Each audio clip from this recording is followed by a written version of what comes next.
Can everybody hear me? Yes, I'm ready to be stumped. Are you going to stump us? I am going to stump you. Oh, I'm definitely going to be stumped. Because if we're going to continue the trend of the previous episode in which I was reading quotes from classic literature and everyone found it to be too obscure, then yes, no one's going to get any of the questions right. Although, however, there were a couple people on staff, I won't name names, who listened to our episode where we were trying to guess the quotes from books, and they said they got every one without... I heard all about how they were like shouting at their radio. That's right. Going, it's such and such book is not Marley and me. Well, welcome to A Little Too Quiet. It's the Ferndale Library podcast. It's brought to you by the Friends of the Ferndale Library. And my name is Jeff, and you just heard Aaron talking about Marley and me. Hi, Aaron. Hello. And Sarah's with us again. Hi, thanks for having me back. And Susan's with us. Hello, Susan. Hello. So I'm going to be poorly describing books for you. That's the idea here, right? This is Stump the Librarian. As though I'm approaching a reference desk with a very vague idea of what the book I'm looking for is about, or possibly even what the cover looks like. You know, to be fair, especially in children's, we do get that a lot, where a child only knows, like, it's the book with the picture of the map and there's a giant car on it. And you're like, of course. Okay. Yeah. Is this a car book? I don't know.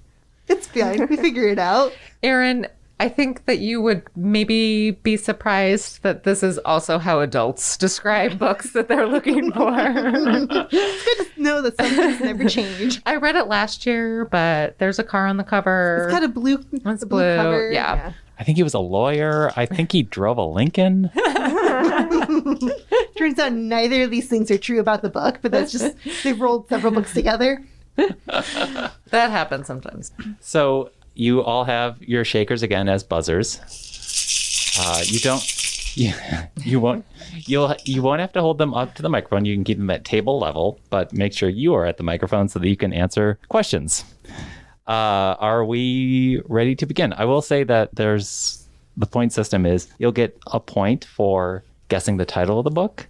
You get a second point if you can come up with the author as well. Are there minus points for wrong guesses? No, please no. I'll be in the negative so quickly. No, we want Aaron to possibly win, so we're not going to be taking away points. Creatively express myself. That's what this is about. I'm looking forward to it.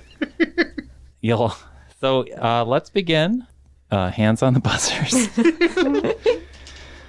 This book had a painting of a bird on the cover. I think it was about a... Sarah. Goldfinch by Donna Tartt. I mean, that could have been anything, though, right? No, that one even I kind of knew. Yeah. So Okay. I didn't even have to get into. Maybe it could have been Cloud Cuckoo Land, but I mean, my first thought was also Goldfinch. So how about this one? This is a book. I think it was kind of sci-fi-ish. There were a lot of birds on the cover, and the author has 3 names. The title was All the Something and the Something. is it All the Stars in the Sea? Nope. The cover had lots of birds on it. I think it was kind of sci-fi, maybe dystopic, maybe speculative fiction. Birds on the cover? Yeah. See, I already stumped you. Sarah. Sea of Tranquility? No, in fact, this book is called All the Birds in the Sky by Charlie Jane Anders. I mean, I've never heard of that sky, book. stars in the sea. It's the same thing. Okay, let's try another easy one. We're stumped. See, we went from like complete opposites, like, oh yeah, we got this, to like, oh god. Somewhere in the middle of those two. Sure. Is where we need to be difficulty-wise. How about this? It's apocalyptic, and I think it involves Shakespeare and a cult. Sarah? Emily St. John Mandel. Sorry. So you got 1 point. Susan with a steal. it's Station 11. All right, you'll both get points. See, that's where I was going with the last one, too, with Sea of Tranquility. Excellent. Okay, it's a book with someone's face on the cover, and the face is like kind of hidden by the person's hand, and they look like they're in pain or they're really sad. Sarah. A Little Life. That's correct. Anyone want to jump in with the... Hana Yanagihara. Holy cow. Oh, A book that I've been told is going to devastate me if I ever read it. Apparently, it's really sad. Coming of age story, 4 friends, college, something. Anybody gotten up? Everyone's been too scared to read it, right? It just looks like a painful read. I like my murderous robots in space books. These sound like it would hurt my heart too much. The book was on one of those lists that was all about ways to challenge yourself by reading. Nice. So it's a pretty tough one. And it's long. It's 500-ish pages. It challenges you in multiple ways. But an iconic cover. If you see it, you're never going to forget that it's like a photograph even, and someone just looks very dramatic. Okay, how about this one? It involves hockey, and it's in Sweden. Little town, little Swedish town. They really, really like hockey. I'm gonna guess it's one of the books by Frederick Bear. So close, so close. We're gonna give you half a point there. It's by Frederick Bachman. Oh. See, that's what a patron would do when they come. They might say part of it, and then we have to guess the rest. Yeah, and that's when you start typing it in, and the catalog is like, "Oh, do you mean Beartown?" That is correct. This is Beartown by Frederick Bachman. Susan's getting 1 point there for sure. That was a good cut. That was good. It's a good team up. Yeah. Mm-hmm. You can. I think you will also eventually share points if one of you can help the other. Okay. Yes. Okay. And this one, there's a girl who's being pressured to get married, and she keeps talking to this handsome guy who's kind of a jerk. It's not the henna artist, is it? No. Okay. No. Mother really wants her to get married. Sarah. Pride and Prejudice? By Austen. See, there's some easy ones I going. was like, this sounds like Pride and Prejudice. Exactly. No, there'll be some classics thrown in here. Okay. There'll be some classics thrown in here. Okay, this is a really, really big, long book about addiction and tennis and popular media, and I really don't know what else. Susan. Carrie Soto is back? Nope, I really don't know what else. It was really, really long. Infinite Jest. By Susan. David Foster Wallace. All right. What is that book about? Susan and I should always work the reference desk together, I think, is what this That's why there's 2 chairs up there. So let's see. Okay, that was the end of round 1. That was the end of round 1. We've got... How are our patrons? Are our patrons happy? I think so. I hope so. Sarah is in the lead with 8. Susan's got 3. Aaron hanging in there with 1. All right, let's go. Here's another classic. I'll pre-warn you. It is a post-Civil War ghost story. It starts in Kentucky but winds up in Ohio. Sarah? Beloved. Morrison. Nice. That might be the end of the classics. Good. All right. In this one, a wife disappears and her husband becomes a suspect. And he also seems like a shady jerk, but Susan. Gone Girl. By?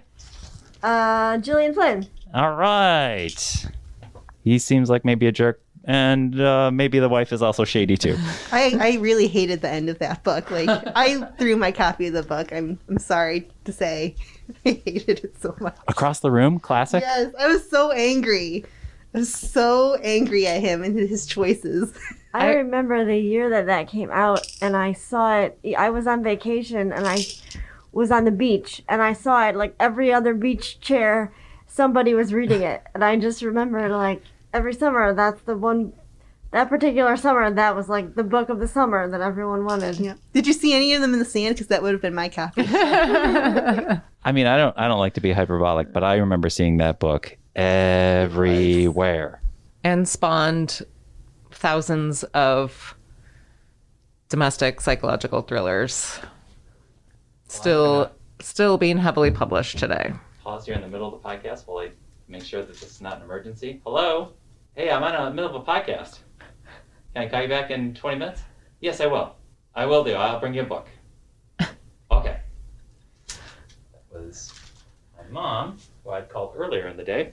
got a busy signal, and she just called to ask me to bring her a book home. Literally, that was is it. very important. What are you gonna bring her? I have no idea. She either needs something off the new shelf that is Michael Connolly? Harry Bosch. Or Connolly or Baldacci-esque is what she needs. She needs she needs not the junk food thriller, but nearly a junk food thriller kind of a thing. Okay, this is I feel like we should be ringing in with suggestions. Farthest point round. Harlan Coben. yeah. Provide me some Stuart Woods. provide me some authors who are like Louise Penny or just Louise Penny. Mike, what's that new guy? Osman. He's writing all the like Thursday supper club murders or something. I mean, I'm always a fan of the classic, like fluke books where it's all like the different cozy murders, and there's always Recipes. Nice. Just want to eat the food. All right, so this book, I think, takes place in Italy. It's about two friends, and one of the friends is narrating and thinks the other friend is amazing. Sarah? Talented Mr. Ripley. Nope. Susan? Is it Beautiful Ruins by Jess Walter? Nope. This is just a book about two friends. And one really thinks the world of the other one. Set in Italy. I need another hint. I think they're growing up together. It's a coming of age story. Oh. Is it Call Me By Your Name? Nope. I think this is about two women. All I can think of now is Under the Tuscan Sun, but I don't think that's it. You're both so close. Actually, I don't know if you are.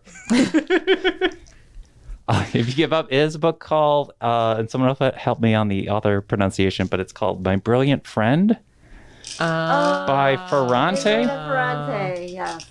By Ferrante, which I think got turned into a movie or a show at this point.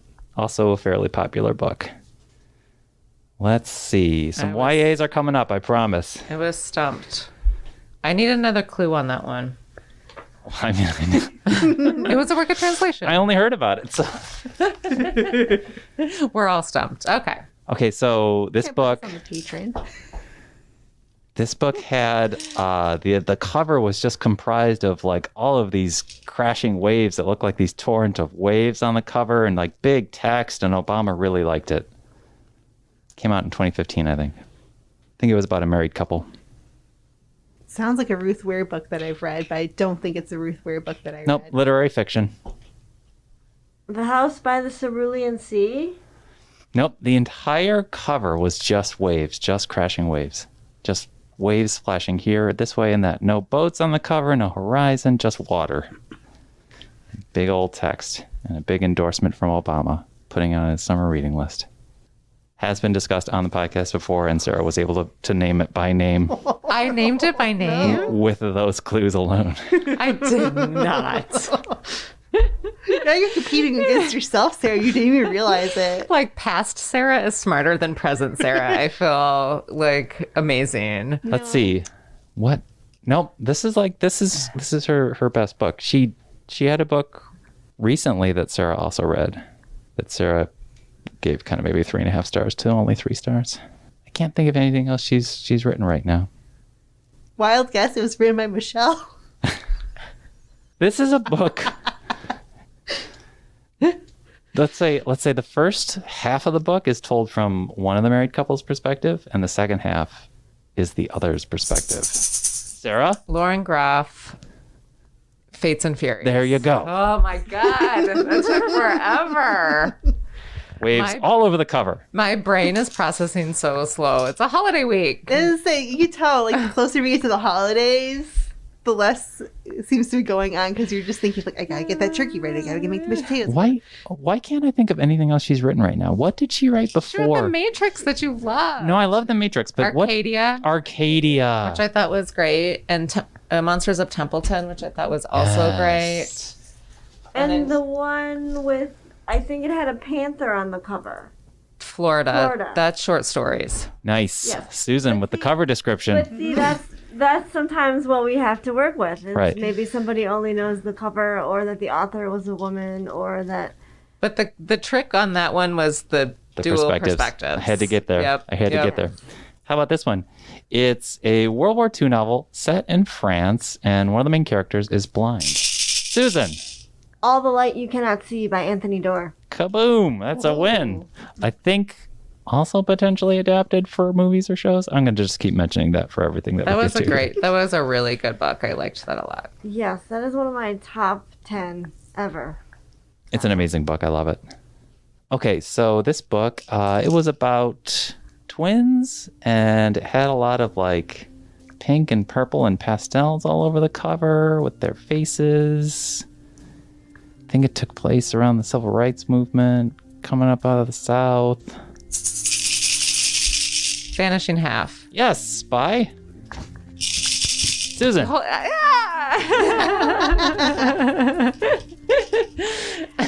ahead. Britt Bennett. Excellent work.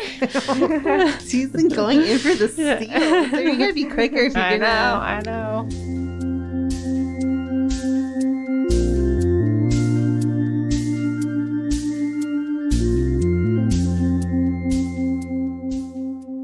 Okay. In this book, there are two families in a fancy, like, closed off community, and one's richer than the other, and then there's some pyromania or something. Celeste Ng.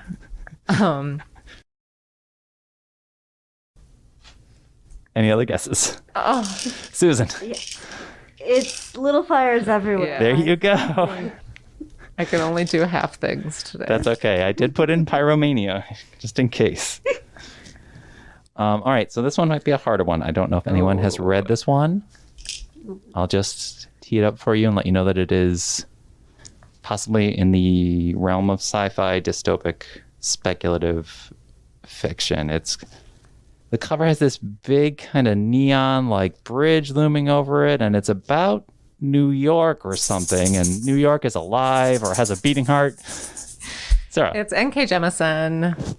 Cities. Any other guesses? The City We Became. Okay, you got it. Woo! A book where New York is sort of like a living creature. Yes. If not, maybe creature is the wrong word. Character. Entity? Character. Yeah. Okay, so that is, I think, the end of round 2. We're doing good. I promise there's YA books coming, or at least I think. My one shot, which I'll probably just like, it'll totally go over my head, and I'll be like, I don't know, is that adult fiction? Where is that? Did I read that? Don't put faith in me. I think this book had apples on the cover, and I think it had to do with tennis. I remember liking her other books more than this one. Apple? Susan? The author is. Oh, Hold on. you got me now. Now I know it. Like now I know it. It's Leanne Moriarty is the author. Correct. She also wrote The Husband's Secret and Big Little Lies. Big Little Lies. Big Little Lies. This ain't. And no, this is. Oh, I can see the cover. It had an apple on it, and it was about tennis. And somebody went missing. Why are there so many books about tennis? And More than people that play tennis, maybe. These novelists make a real racket. oh, I can just see the cover, and I know. Nope, time is up. Any other guesses? I had Leanne Moriarty. Aaron, any guesses? It's called Big something, right? Big Secret? The big game. The Big Secret. The Big Secret game. It's a big secret tennis game. The book, Wait, the big racket. That's it. The big racket. the book, I solved it, guys. Send word to Moriarty. Send word. The book is called Apples Never Fall. There are apples all over the cover. And I really had no idea what it was about. So Wow, that one, I really forgot that. Like, it took me a minute to get the author, and I got the author, but I really forgot the. I think it's her most recent, right? It is. Yeah. And it was really popular, but I guess it just. I read it, and then it must have just gone somewhere and something else took its place instead because... I've already forgotten the title. If it wasn't that good of a book by popular consensus, then those don't usually stay in memory as well because you're like, I just want to forget it. Go back to the good ones. Less writing about tennis, people. I'm going to try to tee this one up for Aaron. This book had a giant red push pin on the cover and a map. Okay. Go ahead, Aaron. It's John Green. Yes. Paper Town? Correct. Oh, trying to take it from me, Sarah. He was teeing up to me. This is a game. I deserve pity points. Sarah is in World Cup mode. Sarah is in full-on hooligan mode. She's ready to go. Okay, this book had kind of a turquoise-ish cover, and it had a guitar head and a guitar neck on it. Yep, Sarah? Visit from the Goon Squad by Jennifer Egan. Winner of the Pulitzer freaking Prize of 2011 or whatever. Incredible book. It was very good. I've not read the follow-up, though. This one might be tricky. We'll see. Let's see if I can even read this.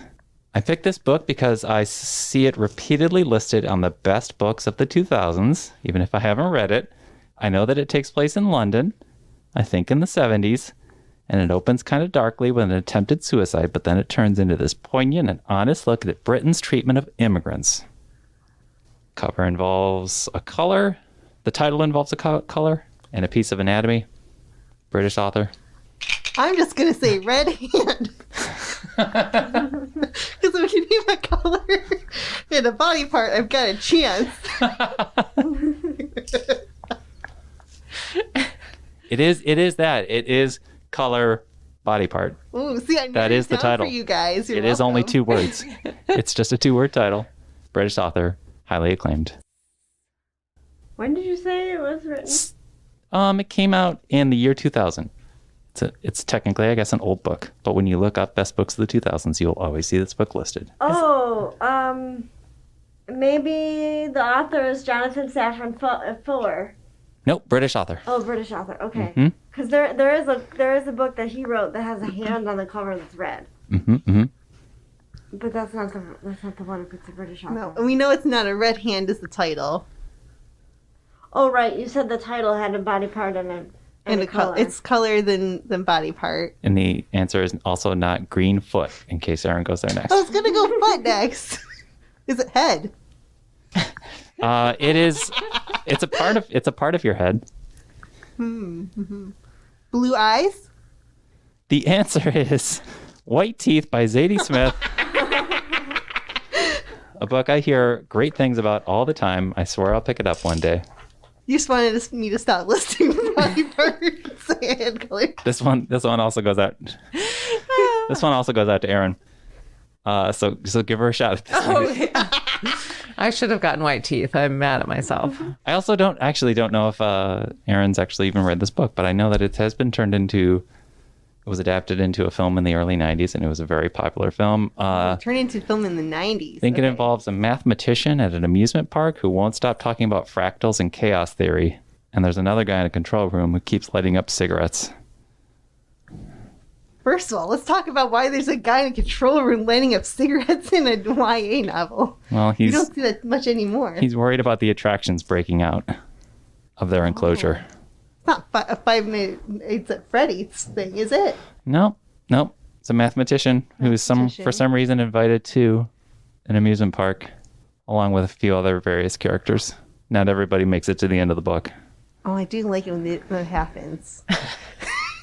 It makes me sound bad. But no, a lot of YA, the danger isn't real because usually everyone makes it to the end and it's like, that's not realistic. Kids loved this movie because it was adapted by a director who makes movies that tend to be loved by children, but it was definitely written by a book for adult audiences by the same guy who's responsible for producing ER and Westworld.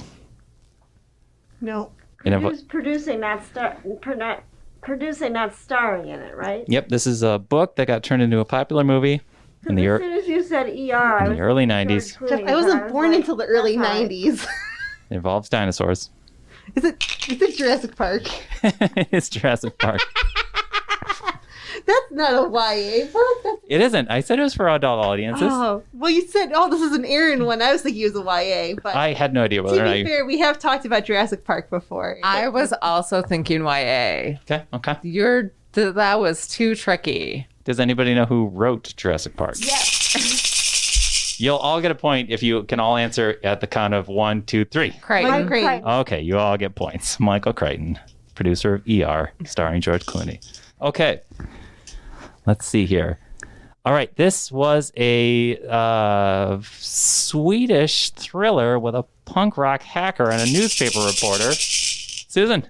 Girl with the Dragon Tattoo. Yes, so who's the author? Last name is Larson. We'll give you that. Stieg. We'll give you that. Stieg Larson. Great.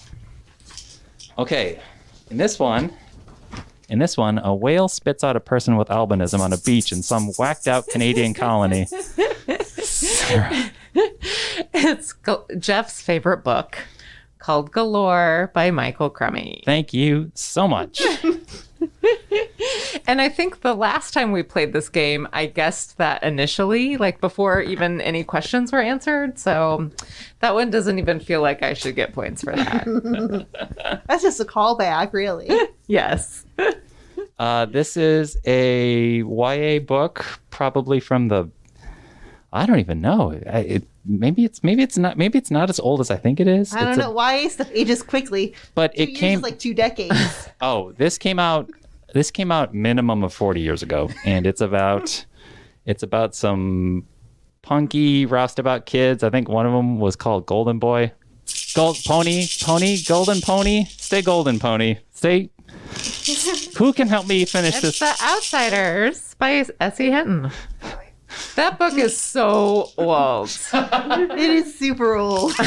It was like in the 60s. Okay, there you go. And actually, this is an interesting trivia fact. Her name is really, so it's a woman who wrote it, and the SE stands for Susan Elizabeth. Whoa. And I've read that in something that I read about the book years ago, and it's Pony Boy is the character that you were. Stay Golden Pony Boy. Correct. And she makes a cameo in the movie as the nurse. And the movie stars like every heavy hitter of early 90s and late 80s movies. If anyone can name more than one person who stars in that movie, Tom Cruise, Rob Lowe. Okay, all right. I was going to say Patrick Swayze. Aaron, if you can Ralph name Macchio. If Aaron can name, no, don't ask me about actors. That's even worse than me trying to guess authors or book titles. C. Thomas Howell. Like, that's how you're in true, like, Hollywood A-lister if I know who you are. Do you know who any of those people are? I know Patrick Swayze. That was a familiar name. What's some of those other ones again? Tom Cruise. Oh, yeah, I know him. Yeah. Mission Rob Impossible. Lowe. There you go. Rob Lowe sounds familiar. He's brunette. I don't know. Good guess. I had like a 1 in 3-ish chance. I was going to see if I could come up with one more question on the fly. Is it more characters from The Outsiders? Isn't Diane Lane in that too? We should, yeah, that'll be our next one. Here's one more for Aaron or possibly anyone. Possible future dystopia and kids have to go fight each other for some reason.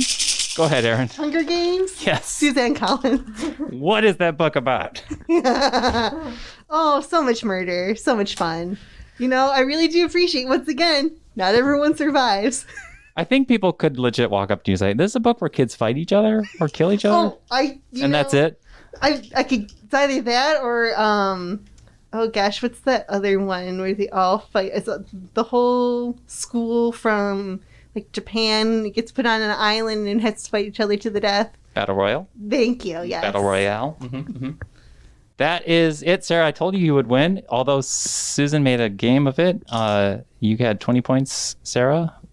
Susan got 14, and Aaron got a respectable 7. That's more than I did last game we played. Bravo.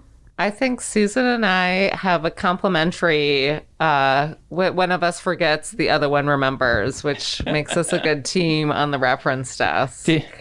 Do you, this is such a specific question. Do you have any memories whatsoever of like some ridiculous times people came up and said, hey, I think I'm looking for such and such a book? Has any stuck in your minds? One stuck in my mind not that long ago that somebody approached and she said that she read it last year and that it started off in Italy. My Brilliant Friend? It was not My Brilliant Friend. It was a book that I had read called The Shoemaker's Wife by Adriana Trigiani. And it's such a good family drama, covers multiple continents, multiple generations. I really enjoyed it. I think it's less light and fluffy than it looks like it might be on the cover. I don't like her covers always, but it was really fun. And I think the patron's face was sort of like, how did you get there from that? So it was really, this is my favorite game to play. Nice. I had one patron ask me, it's like, I'm looking for that book that's got Elijah Wood in it. Like, oh, you want Lord of the Rings? Okay. Yes. Yeah, it is fun when we can figure it out, and then the patron's like, "You do it. How did you do that?" And it's like, "Well, we do this every day. You know, we see some of these books a do lot. it every day, and a lot of times, like, you know, because we're around the books and we have to go and find them from the shelf, and we also read them, but we also just see a lot of them. It can just be second nature almost. So I knew Paper Towns by John Green, even though I've never read it, just because it was like, it was so popular for a while. Right. Yeah. I can just picture the cover like I've read it without actually having read it. Like, yeah.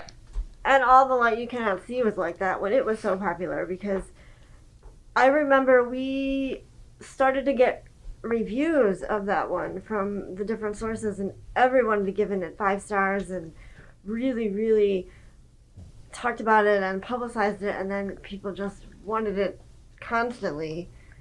So that one was a really big one. And then I think it's always fun to see, like, what's the book of the year going to be? What's, like, the book of the moment going to be? Because every year it's something different. I mean, I remember Everything I Never Told You by Celeste Ning was also like that. It just had a huge readership from day one.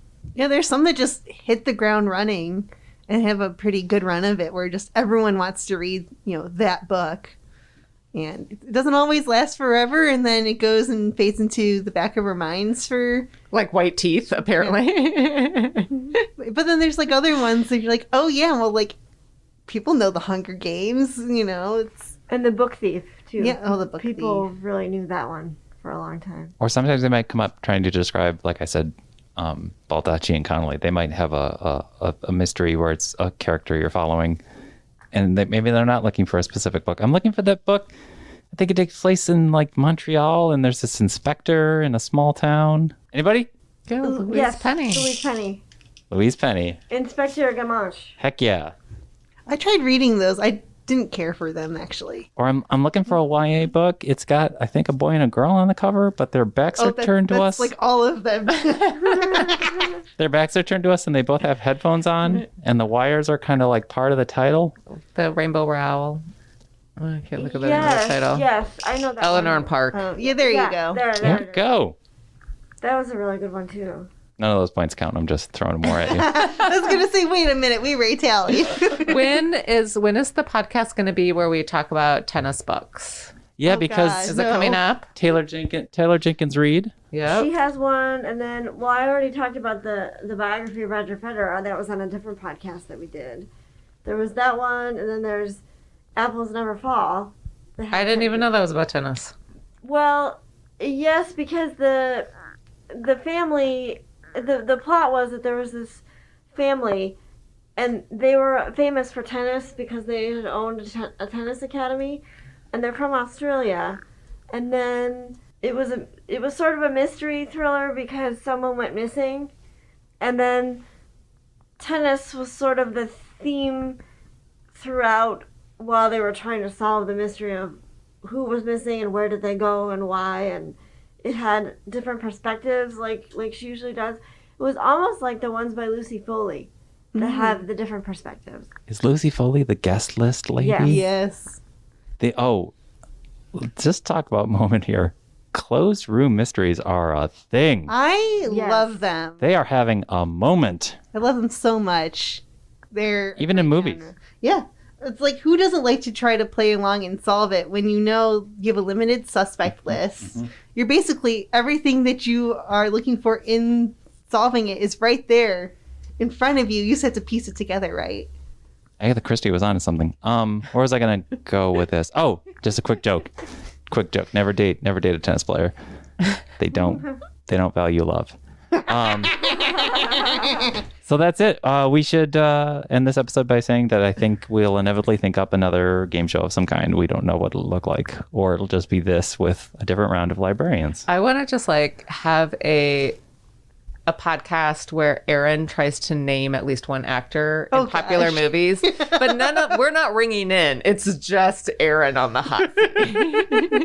It's just me saying the couple of lists. Like, I'll just go down a list of 6 names in like a roll. Just okay. Let's see. Is it Daniel Radcliffe? Is it Aaron? Paul Hollywood? It's Paul Hollywood, isn't it? Aaron, can you name one person who is in Jurassic Park? No. You could have named the dinosaur. Oh yeah, there you go. There's several dinosaurs I can name. Remember the velociraptors? You could have said velociraptor, and then you would have had an answer. Chris Pratt was in a modern one. We'll give you that. I think that counts. Yay! We'll give you that. There was, I assure you, a mathematician played by Jeff Goldblum, and he's on the island for some reason, as you'll recall in the first one. But that should have been on the poster in 1993. Quote, "There are several dinosaurs, I assure you, coming to a theater near you." This... I haven't seen it either. Come on, Sarah. This has been another episode of A Little Too Quiet, another game show version where we played, it was called Reverse Ready Reference with our librarians here. Thanks for listening. Thanks to the Friends of the Ferndale Library for making this podcast a reality, and thanks to John Duffy, too, for giving us music to open and close the show. Please remember to rate, review, subscribe, and we'll be back next week with more. Thanks for listening.